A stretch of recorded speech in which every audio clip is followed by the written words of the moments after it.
Hey friends, welcome to Hello Goodbye. I'm Kelly and today I'm going to be telling you everything you need to know about YouTube TV.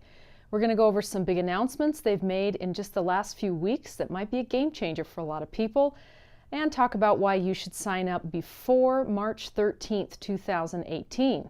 So, if you've been curious about YouTube TV or thinking of cutting the cable and switching to streaming television service, stick around.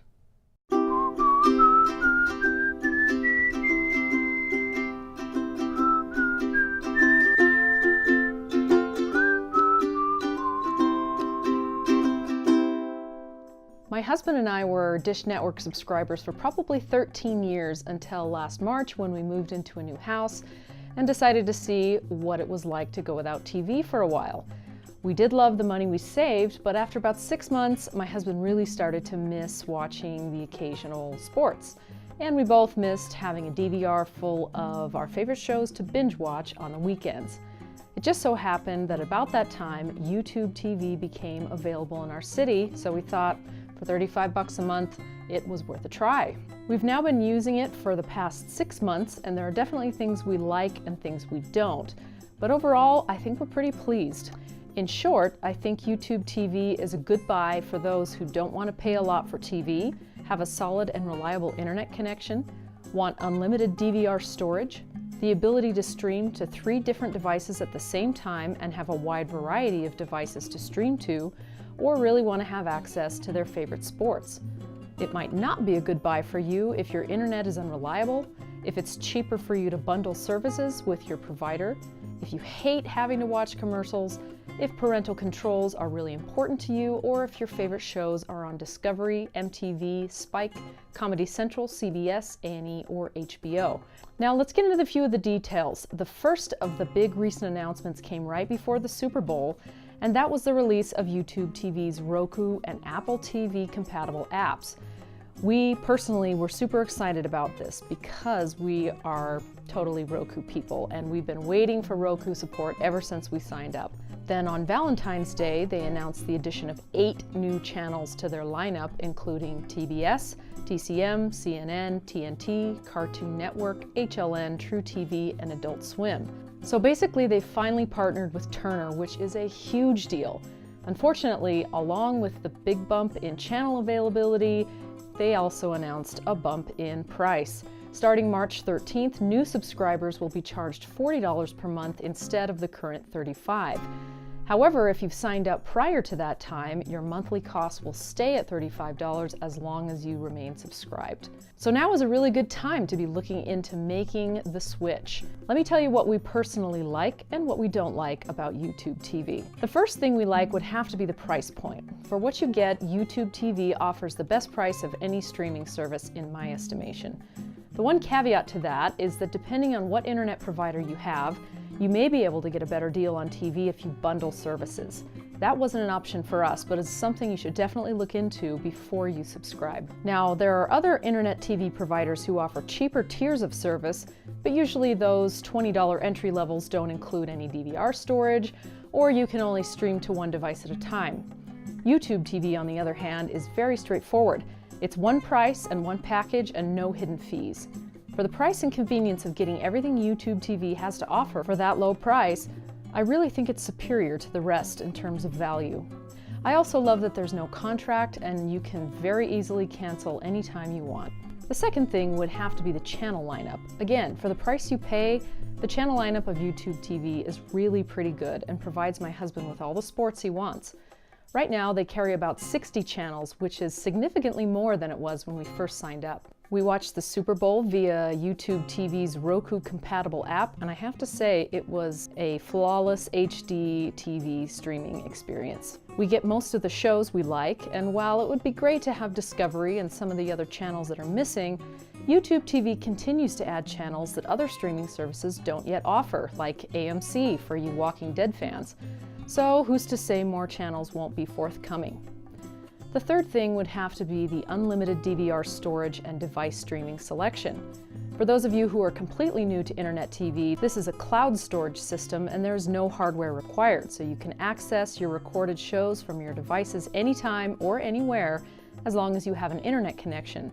And they save your recorded shows for up to 9 months, no matter how many you have. Here's a list of supported devices you can watch your content on at present. This is a pretty wide selection, and YouTube TV has been rolling out support for new devices all the time. So if your preferred device isn't on this list yet, chances are it will be soon. In our home, we have Chromecast dongles connected to each of our TVs and our home theater projector. I took one of the dongles on our recent vacation to Hawaii, so we were able to watch our shows on the TVs in our Airbnbs with no problems whatsoever. Additionally, it's really easy to manage your account and library and search for and record content. The interface is pretty user-friendly, even for kids. Each account allows for up to 6 separate logins and 3 simultaneous streams, which, again, for the price, crushes the competition and is a huge deal for families who all want to watch TV but can't agree on what to watch. Now for the things we don't like about YouTube TV. First would have to be the forced commercial watching, though I have to add the disclaimer that this is a common complaint amongst all internet-based TV providers. This commercial thing was confusing to me at first, since it seemed like some shows had them and some shows didn't, or that some shows you could fast forward through the ads and others forced you to watch them. For example, one of the shows we have set to record automatically is This Is Us. I quickly realized that if we weren't able to watch it right away and decide to catch up on the weekend, which we often do, we will be forced to watch the same handful of obnoxious commercials over and over regularly throughout the show. Each commercial break usually lasts at least 3 to 5 minutes. The reason this happens is because of the complex contracts YouTube has with the broadcasters. Usually within 24 hours of a new episode being aired, the on-demand version becomes available. If you've recorded an episode to your library and don't watch it before the on-demand version becomes available, then the ad-skippable version of the episode will automatically be replaced with the on-demand version, and you will be forced to watch the commercials. If you watch it shortly after it airs, it may not have commercials at all, or if it does, you should be able to fast forward through them. Anyway, that's the gist of it, but basically it's super annoying and isn't likely to change, so be advised. The second thing I don't like is the inability to download content to my device for offline viewing. This is something I used to do with Dish's iPad app all the time for when I was on long plane flights or traveling internationally where TV is not available for live viewing. This is also something I'm used to as an avid Plex user for my own content stored on my home media server. I would really like to see YouTube add this feature in, even as a paid option for an additional fee each month. The third thing that drives me nuts is that unlike Plex and unlike hardware DVRs that we're used to, the YouTube TV library does not keep track of what we've watched and what we haven't, and doesn't pick up right where we left off if we have to stop watching in the middle of a recorded show. This is also really annoying and has been especially troublesome while watching the Olympics and trying to keep track of what we've already seen.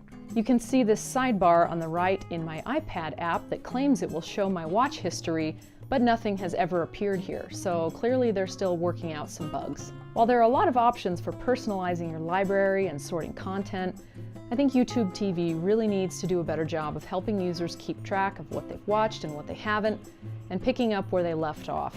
I would also like to see it become easier to scrub through shows, like a 30 seconds forward and back button, or different speeds of fast forwarding and rewinding like most hardware DVRs have these days. They do have a 15 seconds forward and backward option, but so far that's it. The fourth thing that we've had some problems with is a buggy connection using Chromecast.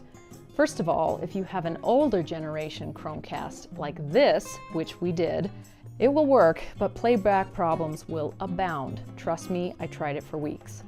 If you have an old Chromecast, I strongly recommend upgrading to their newest dongle, like this one, before starting your YouTube TV subscription, or you will be disappointed.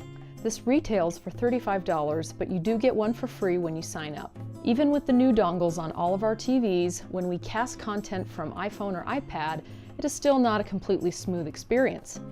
Playback looks great, but the device that I'm streaming from often becomes spontaneously disconnected from the TV I'm casting to, such that the show will continue to play on the TV, but I lose all control from my device and can't pause, rewind, fast forward unless I disconnect and start all over again as I'm demonstrating here.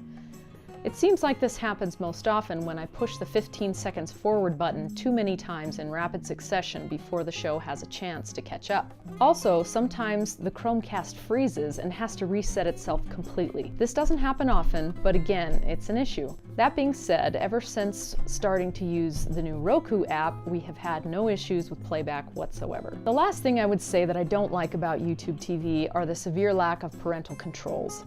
What parental controls there are way too easy for someone other than yourself with half a brain to turn off or easily get around. Both YouTube and Roku really need to step up their parental control game, in my opinion. Until then, you could adopt my method of parental controls. So to summarize, YouTube TV is a really great option for cutting the cable, especially when you consider how new it is and how fast it's growing. I really think it's only going to get better and better as the months go on and as they add more available cities, more channels, and more device support. If you want something that's relatively inexpensive, easy to use, has unlimited cloud DVR storage, 6 logins, and 3 different simultaneous streams, and provides a good channel lineup for the price, especially in the sports department, it's a really good way to go. They have also announced that NBA All Access and MLB TV will become additional paid options very soon. So if that's something that interests you, that may be an incentive as well. As for us, we will continue to stay subscribed, and as long as nothing changes for the worse anytime soon, I'd say we've cut the cable for good. If you want to learn more or sign up for a free 1-month trial, check out the links in the description or feel free to leave me a question in the comments. I really hope this has answered some of your questions about YouTube TV and helped you determine if it's right for you and your family. If so, like, comment, subscribe, and share. Thanks for watching. See you next time.